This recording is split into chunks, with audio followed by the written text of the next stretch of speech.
Hi friends, ಎಲ್ರಿಗೂ ನಮಸ್ಕಾರ. Welcome back to flavours of Karnataka. ಇನ್ನು ಯಾರಾದ್ರೂ ನನ್ನ ಚಾನಲ್‌ನ ಸಬ್ಸ್ಕ್ರೈಬ್ ಮಾಡದೆ ನೋಡ್ತಾ ಇದ್ರೆ ಪ್ಲೀಸ್ ಸಬ್ಸ್ಕ್ರೈಬ್ ಮಾಡ್ಕೊಳ್ಳಿ. ಹಾಗೆ ಪಕ್ಕದಲ್ಲೇ ಇರುವಂತ ಬೆಲ್ ಐಕಾನ್ ಕೂಡ ಕ್ಲಿಕ್ ಮಾಡಿ.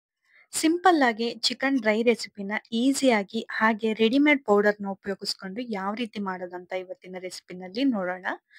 ಈ ರೆಸಿಪಿಗೆ ತುಂಬಾ ಇಂಗ್ರೀಡಿಯೆಂಟ್ಸ್ ಬೇಕಂತ ಏನಿಲ್ಲ. ಸಿಂಪಲ್ ಆಗಿ ಮನೆಯಲ್ಲಿರೋ ಕೆಲವು ಇಂಗ್ರೀಡಿಯೆಂಟ್ಸ್ ಇದ್ರೆ ಸಾಕಾಗುತ್ತೆ.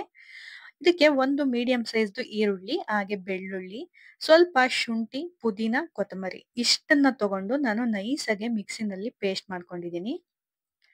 ಇದಾದ್ಮೇಲೆ ಒಂದು 3/4 ಕೆಜಿಯಷ್ಟು ಚಿಕನ್ ನ ಕೂಡ ನೀಟಾಗಿ ವಾಶ್ ಮಾಡಿ ಇಟ್ಕೊಂಡಿದ್ದೀನಿ. ಇದು ಬಾಯ್ಲರ್ ಚಿಕನ್ ಕೋಳಿ. ನೋಡಿ, ಇವಾಗ ಇದಾದ್ಮೇಲೆ ಒಂದು ದಪ್ಪ ತಳ ಇರುವಂತ ಪಾತ್ರೆನ ತಗೊಂಡಿದ್ದೀನಿ. ಇದು ಡ್ರೈ ಆಗಿರೋದ್ರಿಂದ ಸ್ವಲ್ಪ ತಳ ದಪ್ಪಾಗಿರ್ಬೇಕು, ಅಥವಾ ನಾನ್ ಸ್ಟಿಕ್ ಪಾತ್ರೆ ಆಗಿದ್ರು ಓಕೆ. ಈ ರೀತಿ ಪಾತ್ರೆಗೆ ನಾನು ಬಿಸಿ ಆದ್ಮೇಲೆ 4 ಸ್ಪೂನ್ ಅಷ್ಟು ಎಣ್ಣೆ ಸೇರಿಸ್ಕೊಂಡಿದ್ದೀನಿ. ಎಣ್ಣೆ ಚೆನ್ನಾಗಿ ಬಿಸಿ ಆದ್ಮೇಲೆ ನಾವು ರುಬ್ಬಿಟ್ಕೊಂಡಿರುವಂತ ಪೇಸ್ಟ್ ನ ಡೈರೆಕ್ಟ್ ಆಗಿ ಎಣ್ಣೆನಲ್ಲಿ ಸೇರಿಸ್ತಾ ಇದ್ದೀನಿ. ನಾವು ಎಲ್ಲಾ ಪದಾರ್ಥನು ಹಸಿದೇ ರುಬ್ಬಿರೋದ್ರಿಂದ ಈ ರೀತಿ ಈ ಮಸಾಲೆ ಎಲ್ಲ ಎಣ್ಣೆನಲ್ಲಿ ಚೆನ್ನಾಗಿ ಫ್ರೈ ಆಗ್ಬೇಕು. ಇದು ಎಷ್ಟು ಚೆನ್ನಾಗಿ ಫ್ರೈ ಮಾಡ್ಕೊಂತೀವೋ ಡ್ರೈ ಕೂಡ ಅಷ್ಟೇ ಟೇಸ್ಟಿ ಆಗಿ ಬರುತ್ತೆ. ನೋಡಿ, ಇದೇ ರೀತಿ ಈ ಮಸಾಲೆ ಎಲ್ಲ ಚೆನ್ನಾಗಿ ಮೊಗ್ಬೇಕು ಎಣ್ಣೆನಲ್ಲೇನೆ. ಈ ರೀತಿ ಇದನ್ನ ಚೆನ್ನಾಗಿ ಬಾಡಿಸ್ಕೊಳ್ಳೋಣ ಸ್ವಲ್ಪ ಹೊತ್ತು. ಒಂದ್ 2 ನಿಮಿಷನಾದ್ರೂ ಇದನ್ನ ಮಸಾಲೆನ ಚೆನ್ನಾಗಿ ಬಾಡಿಸ್ಕೊಂಡಿದ್ದಾದ್ಮೇಲೆ ಇದಕ್ಕೆ ಸಣ್ಣದಾಗಿ ಹೆಚ್ಚಿಟ್ಕೊಂಡಿರುವಂತ ಸ್ವಲ್ಪ ಕೊತ್ತಂಬರಿ ಹಾಗೆ ಪುದೀನನ ಸೇರಿಸ್ತಾ ಇದ್ದೀನಿ. ಇದ್ರ ಜೊತೆನೆ ನಾನು ಅರಿಶಿಣನ ಕೂಡ ಸೇರಿಸ್ಕೊತಾ ಇದ್ದೀನಿ. ಈಗ ಇದನ್ನು ಕೂಡ ಅಷ್ಟೇ ಸ್ವಲ್ಪ ಹೊತ್ತು ಚೆನ್ನಾಗಿ ಫ್ರೈ ಮಾಡ್ಕೊಳ್ಳೋಣ. ಈ ಸೊಪ್ಪು ಅಷ್ಟೇ ಎಣ್ಣೆನಲ್ಲಿ ಚೆನ್ನಾಗಿ ಫ್ರೈ ಆಗ್ಬೇಕು. ಎಣ್ಣೆ, ಅರಿಶಿಣ ಎಲ್ಲ ಚೆನ್ನಾಗಿ ಫ್ರೈ ಆಗಿ ನಮ್ಗೆ ಮೇಲೆ ನಾವ್ ಹಾಕಿರುವಂತ ಎಣ್ಣೆ ಎಲ್ಲ ಬಿಡ್ಬೇಕು. ಅಲ್ಲಿವರೆಗೂ ಇದನ್ನ ಲೋ ಫ್ಲೇಮ್ ನಲ್ಲಿ ಇಟ್ಕೊಂಡು ಈ ರೀತಿ ಚೆನ್ನಾಗಿ ಕೈ ಆಡಿಸ್ತಾ ತಳ ಬಿಡುತ್ತೆ. ತಳ ಹಿಡಿಬಾರ್ದು. ಆ ರೀತಿ ಇದನ್ನ ಕೈ ಆಡಿಸ್ಕೊಂಡು ಚೆನ್ನಾಗಿ ಬಾಡಿಸ್ಕೋಬೇಕಾಗುತ್ತೆ. ಒಂದ್ 2 ನಿಮಿಷನಾದ್ರೂ ಇದನ್ನ ಬಾಡಿಸ್ಕೋಬೇಕು. ನೋಡಿ, ಈ ರೀತಿ ಎಣ್ಣೆ ಸಪರೇಟ್ ಆಗೋವರೆಗೂ ಚೆನ್ನಾಗಿ ಬಾಡಿಸ್ಕೋಬೇಕು. ಇಷ್ಟಾದ್ರೆ ಸಾಕಾಗುತ್ತೆ. ಇವಾಗ ನಮ್ ಡ್ರೈ ಮಸಾಲೆ ಕೂಡ ರೆಡಿ ಆಗಿದೆ.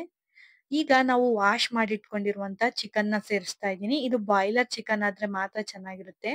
ನಾವು ಫಾರಂ ಕೋಳಿನಲ್ಲೆಲ್ಲ ಮಾಡ್ಕೊಳ್ಳೋದಿಕ್ ಆಗೋದಿಲ್ಲ, ಯಾಕಂದ್ರೆ ಅದ್ ಬೇಗನೆ ಬೇಯೋದಿಲ್ಲ ಅಲ್ವಾ, ಹಾಗಾಗಿ. ಈಗ ಇದನ್ನ ಮಸಾಲೆನಲ್ಲಿ ಒಂದ್ ಸ್ವಲ್ಪ ಚೆನ್ನಾಗಿ ಮಿಕ್ಸ್ ಮಾಡೋಣ. ತುಂಬಾ ಸಾಫ್ಟ್ ಆಗಿ ಮಿಕ್ಸ್ ಮಾಡ್ಬೇಕು, ಜೋರಾಗೆಲ್ಲ ಮಿಕ್ಸ್ ಮಾಡಬಾರ್ದು, ಪೀಸಸ್ ಎಲ್ಲ ಕಟ್ ಆಗ್ಬಿಡುತ್ತೆ. ಈ ರೀತಿ ನಿಧಾನವಾಗಿ ಕೈ ಆಡಿಸ್ಕೊಳ್ಳೋಣ. ಈ ಮಸಾಲೆ ಎಲ್ಲ ಚೆನ್ನಾಗಿ ಮಿಕ್ಸ್ ಆದ್ಮೇಲೆ ಇದಕ್ಕೆ ರುಚಿಗೆ ತಕ್ಕಷ್ಟು ಉಪ್ಪನ್ನ ಸೇರಿಸ್ಕೊತಾ ಇದ್ದೀನಿ.